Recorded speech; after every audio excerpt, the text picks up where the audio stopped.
आज हम डिस्कस करने वाले हैं एक्सरसाइज को। एक्सरसाइज है फर्स्ट चैप्टर का, फर्स्ट यूनिट का। सबसे पहला जो क्वेश्चन है, select the most suitable answer from the given one in each question के मल्टीपल चॉइस क्वेश्चन है। ऑप्शंस दिए हुए हैं, एक स्टेटमेंट है, उसको देख के हमने ऑप्शन को टिक करना है। तो सबसे पहला है आइसोटोप डिफर इन, कि आइसोटोप एक दूसरे से डिफरेंट होते हैं किस वजह से? Properties which depend upon mass, arrangement of electron in orbitals, chemical properties, the extent to which they may be affected in electromagnetic field। अब इसमें जो ऑप्शन है वो ऑप्शन ए है, इसको हम टिक कर लेते हैं। आइसोटोप एक दूसरे से डिफरेंट होते हैं मास की बेस पे, तो ऑब्वियसली वो प्रॉपर्टीज़ जो कि मास पे डिपेंड करती हैं वो क्या कहलाएंगी? वो आइसोटोप्स की डिफरेंट कहलाएंगी। अच्छा, जो सेकंड है वो है select the most suitable answer from the given one in each question.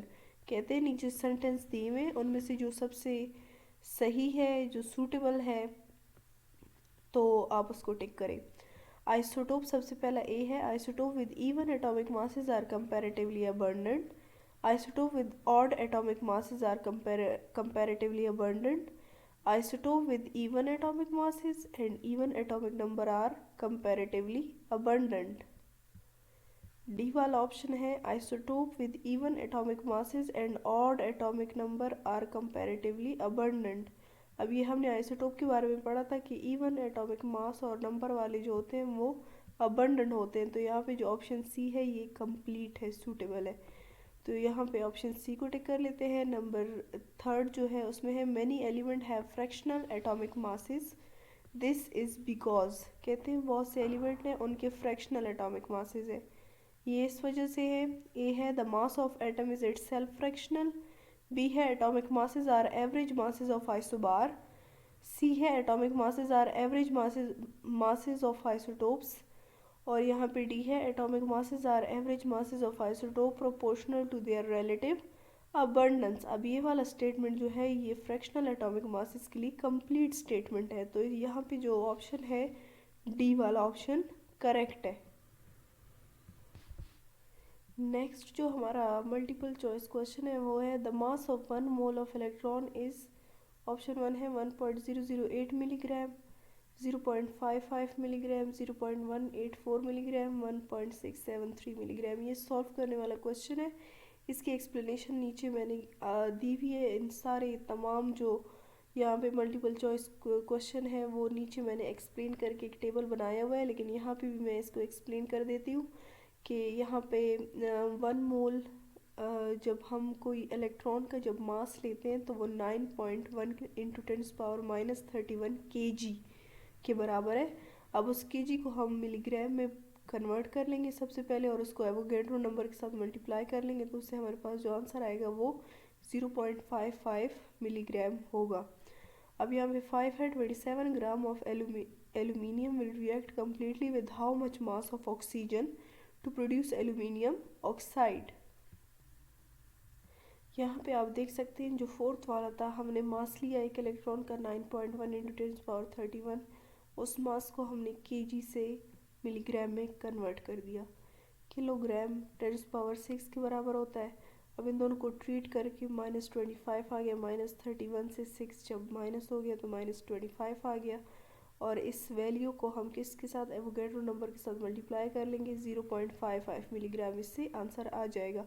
और फिफ्थ वाला जो है उसका ऑप्शन डी करेक्ट है। वो कैसे एक्सप्लेन इधर किया हुआ है कि 4 एल्यूमिनियम जब 3 मोल ऑफ ऑक्सीजन के साथ रिएक्ट करते हैं तो 2 मोल ऑफ एल्यूमिनियम ऑक्साइड बनता है। 1 मोल ऑफ एल्यूमिनियम 27 ग्राम के बराबर है। इस तरह 4 मोल एल्यूमिनियम 3 मोल्स ऑफ ऑक्सीजन क्या करता है, क्रिएट करता है। तो 1 मोल क्या करेगा, 3/4 क्रिएट करेगा, जो कि अगर हम डिवाइड करेंगे तो 0.75 मोल्स आ जाएंगे। और 0.75 मोल्स जो है ऑक्सीजन के, वो उसका मास कितना होगा? अब 16 और 16, ये O अगर सिर्फ होता तो हम इसको 16 के साथ मल्टीप्लाई करते, लेकिन ये O2 है, इसलिए 0.75 को हम 32 के साथ मल्टीप्लाई करेंगे और इससे आ जाएगा 24 ग्राम।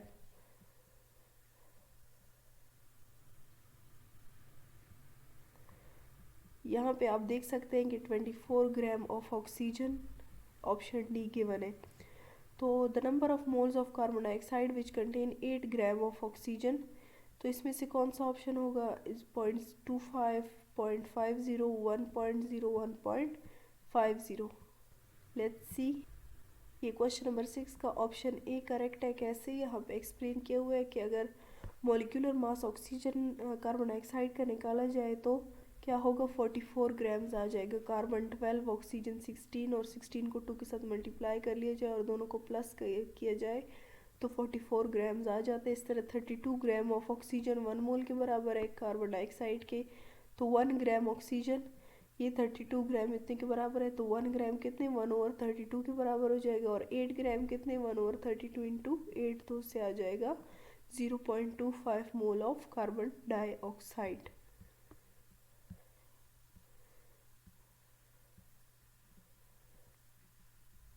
अच्छा, यहाँ पे जो 7th वाला है, the largest number of molecules are present in, कहते हैं कि ये जो सारी वैल्यूज़ हैं इनमें नंबर ऑफ मॉलिक्यूल्स किस में ज़्यादा है सबसे? तो नंबर ऑफ मॉलिक्यूल डायरेक्टली हम ग्राम से अंदाज़ा नहीं लगा सकते, उसके लिए हमें नंबर ऑफ मोल का पता होना ज़रूरी है। तो इस ग्राम को हम इसके मोलर मास के ऊपर डिवाइड कर लेंगे तो नंबर ऑफ मोल मालूम हो जाएंगे, और जिसके नंबर ऑफ मोल ज़्यादा होंगे वही उसके नंबर ऑफ मॉलिक्यूल्स भी ज़्यादा होंगे। तो इसके लिए एक्सप्लेनेशन देखते हैं इसकी। मोल्स का फॉर्मूला है mass in gram divided by molar mass. Moles of water 3.6 into 18, इससे आ जाएगा 0.2 मोल। अब ये C2H5OH जो इथानॉल है, इसको डिवाइड किया है इसके मोलर मास पे तो इससे 0.1 आया है। कार्बन मोनोऑक्साइड को किया है तो इससे भी 0.1 आया है। ये N2O5 नाइट्रोजन पेंटाऑक्साइड को जब किया है तो इससे 0.05 आया। तो ये तीनों जो है ये स्मॉल वैल्यूज़ है और ये इनमें से थोड़ी सी ज़्यादा है रिलेटिवली। तो नंबर ऑफ मॉलिक्यूल्स फाइंड करने के लिए मोल्स को एवोगैड्रो नंबर के साथ मल्टीप्लाई किया जाएगा। अब जब मोल ज़्यादा होंगे और एवोगैड्रो नंबर के साथ वो मल्टीप्लाई हो जाएंगे तो ऑब्वियसली जो हमारे पास वैल्यू होगी वो ज़्यादा आ जाएगी। तो हम डायरेक्टली अंदाज़ा लगा लेते हैं कि वाटर के नंबर ऑफ मोल ज़्यादा है तो वो नंबर ऑफ मॉलिक्यूल भी ज़्यादा रखेगा। Larger the number of mole, larger will be the number of molecules. तो जो 7th वाला है इसमें करेक्ट ऑप्शन है 3.6 ग्राम ऑफ H2O।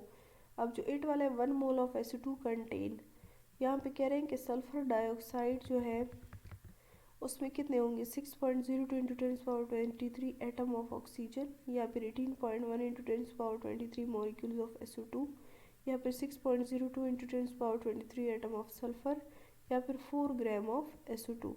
अब नंबर ऑफ मोल्स का तो इसके साथ कोई ताल्लुक नहीं है कि 4 ग्राम का, तो यहाँ पे ये वाला ऑप्शन तो कट हो गया।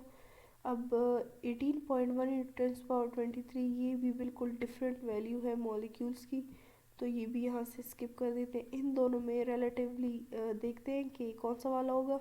ऑक्सीजन आप देख सकते हैं कि 2 मोल है, तो 2 मोल तो ऑब्वियसली एवोगैड्रो नंबर जब मल्टीप्लाई होगा तो फिर ऐसा नहीं आ सकता कि एग्जैक्ट वही आंसर आ जाए। तो सी वाला ऑप्शन है कि सल्फर 6.02 इंटू 10⁻23 एटम सल्फर के SO2 के एक मोल के अंदर प्रेजेंट होंगे। तो इसका जो करेक्ट है वो है सी। अब volume occupied by 1.4 gram of N2 at STP, standard temperature pressure के ऊपर 1.4 ग्राम N2 कितना वॉल्यूम ऑक्युपाई करेगा? इन सब ऑप्शन में देखते हैं। इसको भी न्यूमेरिकली सॉल्व किया हुआ है, एक्सप्लेनेशन में इसको चेक करते हैं।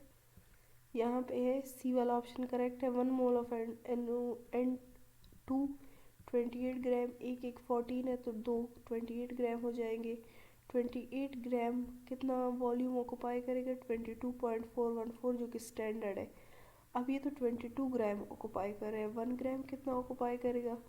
तो इसको 28 के ऊपर डिवाइड कर लेते हैं। अब 1.4 ग्राम कितना ऑक्युपाई करेगा? 28 के ऊपर डिवाइड करके 1.4 के साथ जब मल्टीप्लाई करेंगे तो इससे आ जाएगा 1.12 dm³। तो इसका करेक्ट आंसर सी वाला ऑप्शन है। और सी वाले ऑप्शन में क्या लिखा हुआ है? सी वाले ऑप्शन में है 1.12 dm³। लास्ट है 10th वाला, a limiting reactant is one which, limiting reactant वो होते हैं जो कि नंबर वन है taken in lesser quantity in gram as compared to other reactant, taken in lesser quantity in volume as compared to other reactant, gives maximum amount of product which is required, gives minimum amount of product under concentration. अच्छा, यहाँ पे क्या लिखा हुआ है, is taken in lesser quantity in gram as compared to other reactant. अब laser quantity में तो वो होता है लेकिन ज़रूरी नहीं है कि ग्राम्स में हो. अब ये जो सेकंड वाला है ये भी इसी तरह है कि वॉल्यूम में, ज़रूरी नहीं है कि वॉल्यूम में हो, ग्राम में भी हो सकते हैं, वॉल्यूम में भी हो सकता है. मैक्सिमम अमाउंट ऑफ प्रोडक्ट तो वो देता नहीं है, तो ये लास्ट डी वाला ऑप्शन करेक्ट है, give the minimum amount of product under consideration.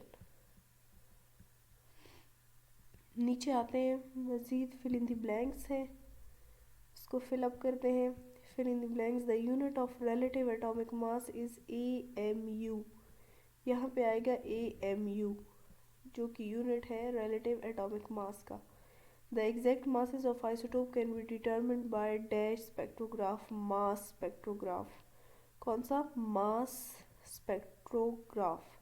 The phenomena of isotopy was first discovered by Soddy, SODDY, Soddy. Empirical formula can be determined by combustion analysis of those of which have dash and dash in them, hydrogen and carbon. Fifth है, a limiting reagent is that which control the quantity of product. यहाँ पे आएगा product. अच्छा, 6 है, 1 mole of glucose has dash atom of carbon, dash atom of oxygen and dash of hydrogen. तो यहाँ पे आएगा 6 gram atom of carbon, 6 gram atom of oxygen and 12 gram atom of hydrogen. इसके अलावा जो 7th वाला है blank, 4 gram of CH4 at 0 degree and 1 atmosphere pressure has dash molecule of CH4. अभी 4 ग्राम है तो एवोगैड्रो नंबर को हम 4 के ऊपर डिवाइड कर देंगे, उससे जो आंसर आएगा उतने मॉलिक्यूल्स CH4 के प्रेजेंट होंगे. Stoichiometric calculation can be performed only when dash is obeyed. Stoichiometric calculation तभी होगी जब law of conservation of mass obey होगा. ये ऐसा लॉ है जिसके बगैर स्टोक्योमेट्रिक कैलकुलेशन नहीं हो सकती. मतलब कि इस लॉ के मुताबिक कि बोथ साइड पे मास जो है वो कंजर्व रहेगा, एक जैसा रहेगा. जितना हमने रिएक्टेंट इस्तेमाल किया उतना ही प्रोडक्ट बनेगा, उसकी क्वांटिटी ज़्यादा या कम नहीं होगी.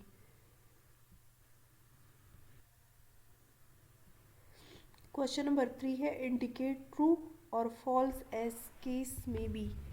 नंबर 1 है, neon has 3 isotopes and the fourth one with atomic mass 20.18 AMU. हाँ, नियॉन के 3 आइसोटोप्स हैं लेकिन ये जो 20.18 है ये इन तीनों आइसोटोप का एवरेज है, फोर्थ वन का एटॉमिक मास नहीं है, तो ये वाला क्या हो गया? False. Empirical formula gives the information about total number of atom present in the molecule. Empirical formula नहीं, वो मॉलिक्यूलर फार्मूला हमें टोटल नंबर ऑफ एटम की इंफॉर्मेशन देता है, तो ये भी क्या हो गया? False. During combustion analysis magnesium chlorate is employed to absorb water vapours. ये ट्रू है, ये वाकई में मैग्नीशियम क्लोरेट वाटर वेपर्स को एब्जॉर्ब करता है. फोर्थ वन है, molecular formula is the integral multiple of empirical formula and the integral multiple can never be unity. अच्छा, मॉलिक्यूलर फार्मूला इंटीग्रल मल्टीपल है एम्पेरिकल फार्मूला के, लेकिन ये यूनिटी के बराबर हो सकता है. इसीलिए तो कुछ कंपाउंड हैं जिनके मॉलिक्यूलर और एम्पेरिकल फार्मूले एक जैसे होते हैं, तो ये भी फॉल्स है. The number of atom in 1.79 gram of gold and 0.023 gram of sodiums are equal. ये गोल्ड और सोडियम जो है इनके ग्राम्स डिफरेंट है, तो इनकी वैल्यूज़ में अगर इसको हम एवोगैड्रो नंबर के ऊपर डिवाइड कर देते हैं तो लिटिल बिट डिफरेंस आएगा, तो इसीलिए भी ये इक्वल नहीं है, तो ये भी क्या हो गया? False. The number of electron in molecules of carbon monoxide N2 are 14 each, so 1 gram of each gas will have same number of electron. हाँ बिल्कुल. नंबर ऑफ इलेक्ट्रॉन अगर कार्बन मोनोऑक्साइड और नाइट्रोजन का अगर दोनों का यहाँ पे मासेस एक जैसी हैं तो फिर इट मीन्स के इलेक्ट्रॉन नंबर ऑफ इलेक्ट्रॉन भी एक जैसे होंगे। तो 1 ग्राम अगर ईच दोनों है तो इसका मतलब है कि दोनों के अंदर नंबर ऑफ इलेक्ट्रॉन भी सेम होंगे। Avogadro hypothesis is applicable to all type of gases ideal and non ideal. अच्छा, एवोगैड्रो ने सिर्फ आइडियल गैसेस के ऊपर काम किया तो ये भी फॉल्स है। एवोगैड्रो हाइपोथेसिस सिर्फ आइडियल गैसेस के ऊपर एप्लीकेबल है। Actual yield of a chemical reaction में be greater than theoretical yield, ये भी क्या है, फॉल्स है। थ्योरेटिकल यील्ड ज़्यादा होता है एक्चुअल यील्ड के मुकाबले में, मोस्टली जो रिएक्शन के अंदर देखा जाता है। क्वेश्चन नंबर 4 है what are ions, under what condition they are produced. तो इसको आंसर करते हैं। आइन को हम इस तरह डिफाइन करेंगे, charge carrying species are called ions. अब कौन से कंडीशन होते हैं जिनमें आइन बनता है या फॉर्म होता है, तो उसमें सबसे पहला है positively charged ion called cation are form by loss of electron. ये जो सोडियम प्लस और मैग्नीशियम +2 है, ये क्या है, पॉजिटिवली चार्ज आइन है जिनको कैटाइन भी कहा जाता है। Atoms of element in gaseous state loss electron under the following conditions. Number 1 है when they are heated sufficiently, when a beam of fast moving electron और अल्फा पार्टिकल और X rays pass through the gas. आप कह रहे हैं कि ये जो किसी भी एलिमेंट्स के जो एटम होते हैं वो अपने इलेक्ट्रॉन कैसे लॉस करते हैं। लॉस वो ऐसे करते हैं कि या तो उनको बहुत ज़्यादा हीट किया जाता है या फिर किसी फास्ट मूविंग पार्टिकल से उसको बम्बार्ड किया जाता है, उस गैस को गुजारा जाता है जिससे वो इलेक्ट्रॉन क्या हो जाते हैं, उससे निकल जाते हैं और वहाँ पे आयन बन जाता है। हमें पता है कि जब भी किसी एटम से एक इलेक्ट्रॉन या एक से ज़्यादा इलेक्ट्रॉन्स निकलते हैं या ऐड होते हैं तो उसके नतीजे में आयन्स बनते हैं। Molecular cations are also formed under the above mention condition B. इस कंडीशन में मॉलिक्यूलर कैटाइंस भी बनते हैं।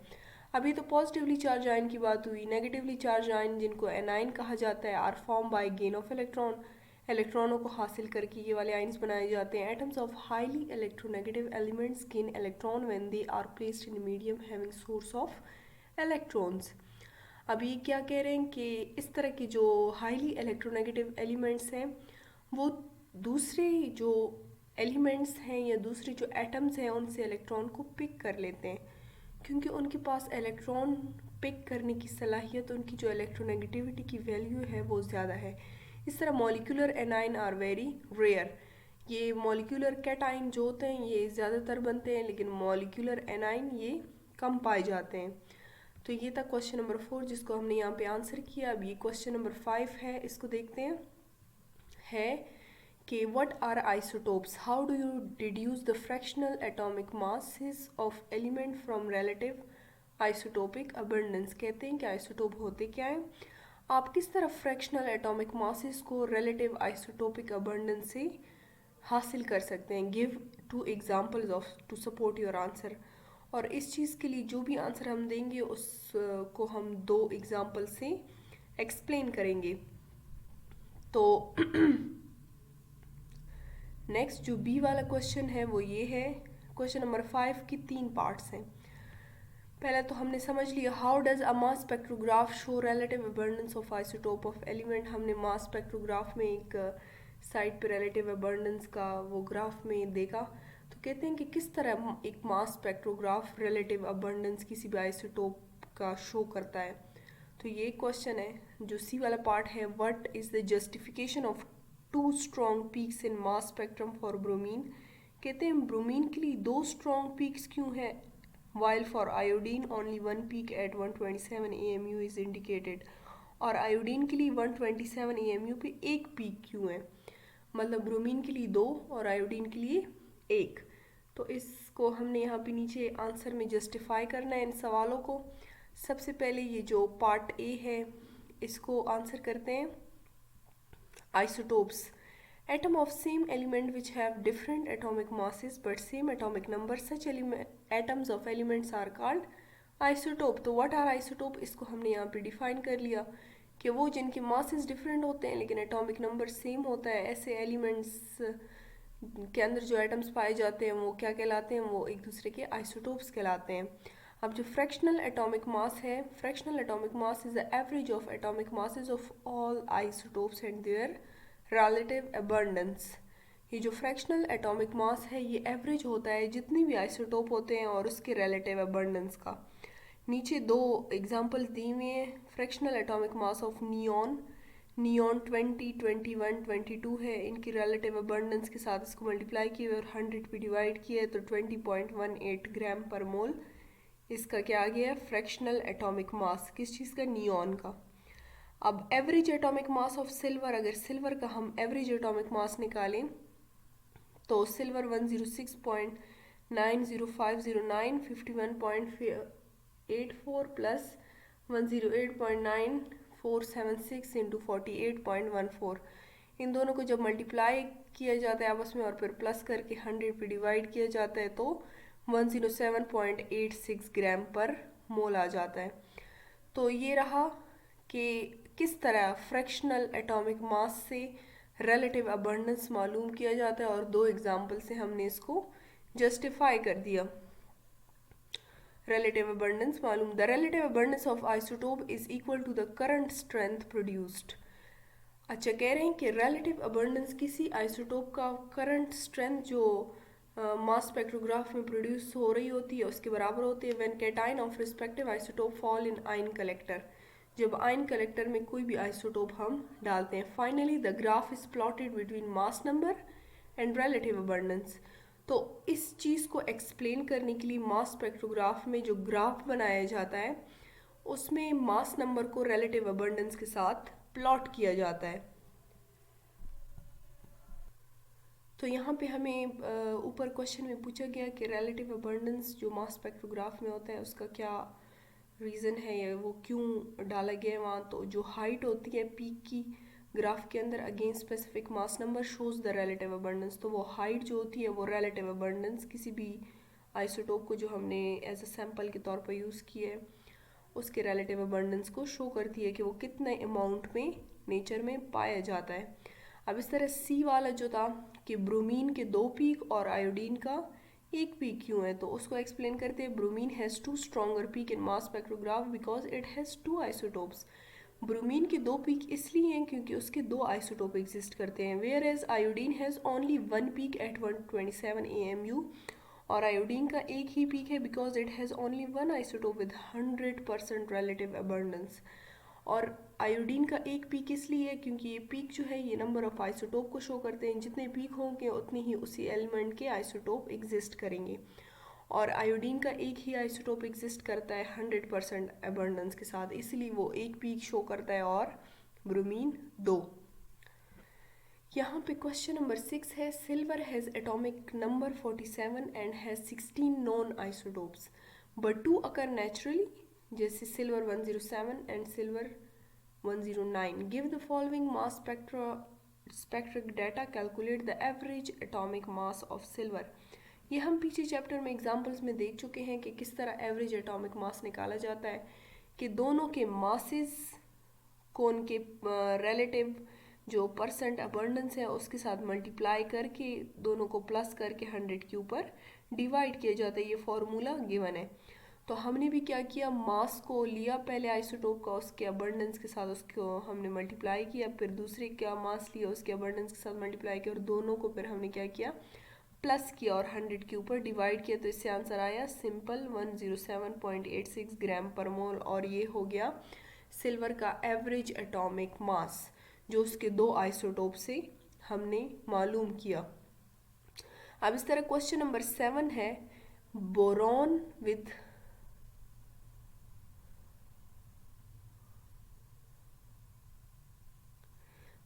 with atomic number 5 has 2 naturally occurring isotopes.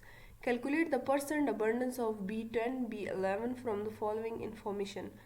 अब यहाँ पे इंफॉर्मेशन गिवन क्या है कि बोरॉन जिसका एटॉमिक नंबर 5 है उसके दो नेचुरल अकरिंग आइसोटोप्स हैं, मतलब आर्टिफिशियल हो सकते हैं लेकिन नेचुरली सिर्फ दो पाए जाते हैं। उसका एवरेज एटॉमिक मास जो बोरॉन का है वो 10.81 AMU है। आइसोटोप जो 10 है उसका ये 10.0129 और जो 11 वाला है वो 11.0093 है। अब एवरेज एटॉमिक मास बोरॉन का हमने लिया, इस तरह आइसोटोप के मासेस को इंडिविजुअली पिक किया। Relative abundance of B is equal to X और relative abundance of B11 is equal to 100 minus X. मतलब पहले वाले से इसको माइनस करेंगे तो दूसरा वाला आ जाएगा। ये हमने सपोज्ड फॉर्मूले लेके। अब एवरेज मालूम करने के लिए हमने मासेस लेके और बी के अबंडेंस की बजाय हमने एक्स लिखा और 11 के अबंडेंस के बजाय हमने 100 माइनस एक्स लिखा। अब यहाँ पे इसके साथ एक्स आ गया और इसके साथ ये जब दोनों इसके साथ मल्टीप्लाई होंगे तो फिर क्या आ जाएगा, ये 11 100.93 और 11.0093 एक्स। अब दोनों को हम ट्रीट करेंगे। सबसे पहले क्या किया है इन्होंने, माइनस किया है, फिर हमने इनको प्लस किया है। तो माइनस प्लस के नतीजे में यहाँ पे जो हमारे पास आंसर आया है वो ये कि -0.9964 प्लस 1100.93। अब इन दोनों को माइनस किया, -19.93 आ गया। और जो दूसरे साइड पे हमने माइनस को शिफ्ट किया था एक्स की वैल्यू को, तो यहाँ पे एक्स अलग से रह जाएगा और 19.93 के साथ ये जो 0.96 है ये डिवाइड हो जाएगा। तो इसकी रिलेटिव अबंडेंस 20% आ जाएगी। और इस 20 को जब हम इस फॉर्मूले में पुट करेंगे 100 माइनस एक्स, तो 20 से जब 100 से जब 20 माइनस हो जाएगा तो जो दूसरा 11 वाला है उसकी अबंडेंस कितनी परसेंट आ जाएगी, 80%। ठीक है, हमने यहाँ पे इस में आइसोटोप के एवरेज को मालूम नहीं किया बल्कि अबंडेंस को मालूम किया कि वो कितने अमाउंट में नेचर में पाया जाता है। तो एक 20% पाया जाता है और दूसरा 80%। क्वेश्चन नंबर 8 है सिंपल। हमें टर्म्स दी हुए हैं कि इनको आपने डिफाइन करना है और तीन तीन एग्जाम्पल साथ में लिखनी है। टर्म्स कौन सी है, gram atom, gram molecular mass, gram formula, gram ion, molar volume, Avogadro number, stoichiometry, percent yield. सारे के सारे चैप्टर के अंदर गिवन है जिसको हमने बारी बारी लिखा हुआ है एग्जाम्पल्स के साथ। तो सबसे पहला gram atom. The atomic mass of element expressed in gram is called gram atom. It is also called gram mole or simply mole. इसको मोल भी कहा जाता है या फिर ग्राम मोल भी कहा जाता है। और जब भी हम किसी भी एलिमेंट के मास को ग्राम्स में लिखते हैं तो वो ग्राम एटम कहलाता है। जैसे अगर हाइड्रोजन का 1 ग्राम एटम होगा तो 1.008 ग्राम के बराबर होगा, जो कि 1 मोल के बराबर भी है।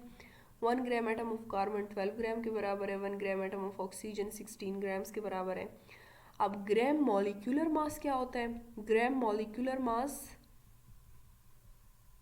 को इस तरह डिफाइन करते हैं, the molecular mass of molecular substance expressed in grams. जब मॉलिक्यूलर मास किसी मॉलिक्यूलर सब्सटेंस का उसको हम ग्राम्स में एक्सप्रेस करते हैं, ऊपर हमने किसी एलिमेंट के मास को, सिंपली जो मास होता है उसको हमने एक्सप्रेस किया ग्राम में। इसमें हमने मॉलिक्यूलर मास को जब हम एक्सप्रेस करेंगे ग्राम में तो वो मॉलिक्यूलर मास ग्राम मॉलिक्यूलर मास या ग्राम मोल या सिंपली मोल ऑफ सब्सटेंस कहलाएगा। जैसे H2 है तो ये तो मॉलिक्यूल है, तो मॉलिक्यूल का जो मास होगा वो क्या होगा, 2 ग्राम होगा। वैसे हाइड्रोजन 1 है लेकिन यहाँ पे H2 है तो ये 2 ग्राम हो जाएगा और ये 2 ग्राम 1 मोल के भी बराबर है और इसको हम मॉलिक्यूलर ग्राम मॉलिक्यूलर मास कहते हैं। इस तरह ऑक्सीजन O2 है, ये भी मॉलिक्यूल है तो इसका 32 ग्राम है। इस तरह ये मॉलिक्यूल है वाटर का H2O, तो ये 18 ग्राम्स है। थर्ड वन है gram formula. The formula mass of ionic compound expressed in gram is called gram formula और मोल। अब किसी फार्मूले के मास को हम किस चीज़ में ग्राम्स में एक्सप्रेस करेंगे तो वो क्या कहलाएगा, ग्राम फार्मूला मास। तो यहाँ पे हमने NaCl सोडियम क्लोराइड लिया, उसको जब हमने ग्राम्स में एक्सप्रेस किया तो उसका ग्राम फार्मूला मास निकल आया। सिल्वर नाइट्रेट 170 ग्राम्स, इस तरह सोडियम कार्बोनेट 106 ग्राम। तो ये सारे के सारे क्या हैं, ग्राम फार्मूला मासेस। इस तरह ग्राम आयन क्या होता है, किसी आयन के मास को जब हम ग्राम्स में एक्सप्रेस करेंगे तो वो क्या कहलाएगा, gram ion. The ionic mass of ionic species expressed in gram is known as gram ion और 1 मोल ऑफ आयंस। जैसे OH आइन है तो 17 grams of OH is equal to 1 mole of OH, 60 gram of carbonate is equal to 1 mole of carbonate, 96 gram of sulfate is equal to 1 mole of sulfate। तो simply ions को जब हम किस चीज़ में ग्राम्स में, आइंस के मास को जब हम ग्राम्स में एक्सप्रेस करते हैं तो वो क्या कहलाता है, ग्राम आइन। नेक्स्ट जो फिफ्थ वाला है वो है molar volume. 1 mole of any gas at STP occupy 22.414 dm³, it is called molar volume. अब STP स्टैंडर्ड टेम्परेचर प्रेशर पे 1 मोल किसी भी गैस का जब हम वॉल्यूम लेते हैं जो कि असल में 22.414 के बराबर है, इसको कहा जाता है मोलर वॉल्यूम। अब ये गैस कोई भी हो सकता है, उसका मास कोई भी हो सकता है, लेकिन अगर वो STP पे एग्जिस्ट कर रहा है तो उसकी वैल्यू जो होगी वो क्या होगी, 22.414। तो अब आप देख सकते हैं एग्जाम्पल्स में कि 44 gram of carbon dioxide STP पे कितना है, 22.414। 17 ग्राम ऑफ NH3 ये कितना है, 22.414। अब आप सोचेंगे ये 44, 17 और 64 कहाँ से आया, तो कार्बन 12, ऑक्सीजन 16, 16 को 2 के साथ मल्टीप्लाई किया जाए 32 और फिर 12 उसमें प्लस किया जाए तो 44 आ जाएगा। इस तरह NH3 का मास 17 है और SO2 का 64। तो ये जो STP पे अगर ये अपने मासेस के साथ एग्जिस्ट कर रहे हैं तो इनका वॉल्यूम क्या होगा, 22.414।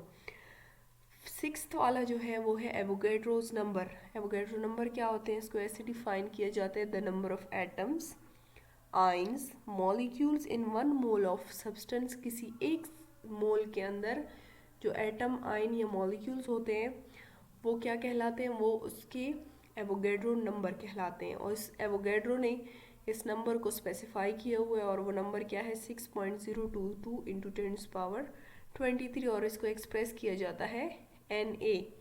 अब जैसे 23 ग्राम सोडियम, उसमें कितने नंबर होंगे, एटम्स होंगे 6.02 into 10⁻23।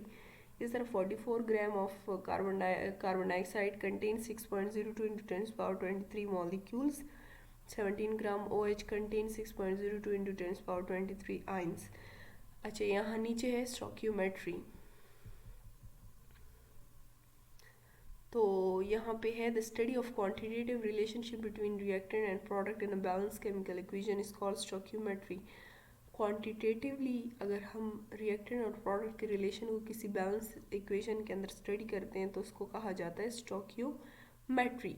स्टोकियोमेट्रिक calculation are based on 2 laws, 2 law के ऊपर ये डिपेंड करते हैं, law of conservation of mass, law of definite proportion. The following assumption must be obeyed when stoichiometric calculation are performed. कुछ एजम्पशन है जो कि फॉलो किया जाता है जब भी स्टोकियोमेट्रिक कैलकुलेशन की जाती है। उसमें सबसे पहला है all reactants are completely converted into product. Make sure होना चाहिए कि जितने रिएक्टेंट है वो सारे के सारे प्रोडक्ट में कन्वर्ट हो गए हों।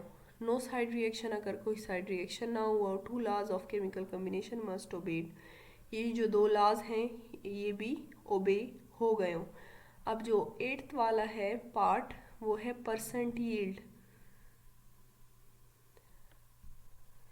परसेंट यील्ड एक्चुअल यील्ड को जब थ्योरेटिकल यील्ड के ऊपर डिवाइड किया जाता है और 100 के साथ इसको मल्टीप्लाई किया जाता है ये परसेंट निकालने के लिए, तो उससे हमारे पास आ जाता है percent yield.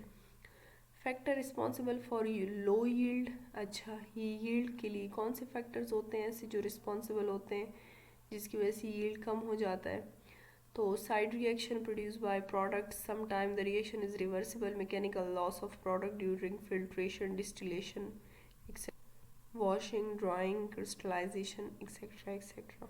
Farooq foundation online school तमाम तलबा और तालिबात के लिए खुशखबरी। जदीद साइंस और टेक्नोलॉजी की मदद से क्लास अव्वल ता दहम ये तालीमी बोर्ड तैयार किया गया है जिससे आप मैट्रिक तक का इम्तिहान बगैर किसी ट्यूशन पास कर सकते हैं। मजीद KPK का निसाब भी मौजूद है। हमारी तमाम वीडियोस YouTube पर मौजूद हैं। किसी किस्म की कोई फीस नहीं चार्ज की जाती।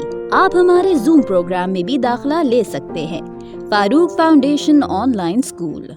इसको इस तरह पढ़ना है कि अभी तक हमने फ्रैक्शन के बारे में पढ़ा था कि 1/2 क्या होता है। एज फॉलोज, एक जनरल इक्वेशन हमें बताई गई है फोटोसिंथेसिस की, हम लोग उसको देख लेते हैं। यहाँ पे क्या है, कार्बन डाइऑक्साइड है हमारे पास ना इसका, तो फिर ये बन जाता है ये है सर्कल ही, ठीक है। अगर हम जोड़ देंगे तो ये सर्कल हो जाएगा, लेकिन अभी ये क्या है? ट्रांसफर ऑफ हीट उस हीट पर कम तरीक़ों ट्रांसफ़र की हर तरीके मंगवायो थर्मल जो ग्लोमेरुलर फिल्ट्रेट है, यहाँ पर मेन काम होता है कि पानी को अब्जॉर्प्शन का, यानी कि उसकी कंजर्वेशन का मेन काम कहाँ पर होता है? ये ग्लोमेरुलर फिल्ट्रेट यानी वुमेन कैप्सूल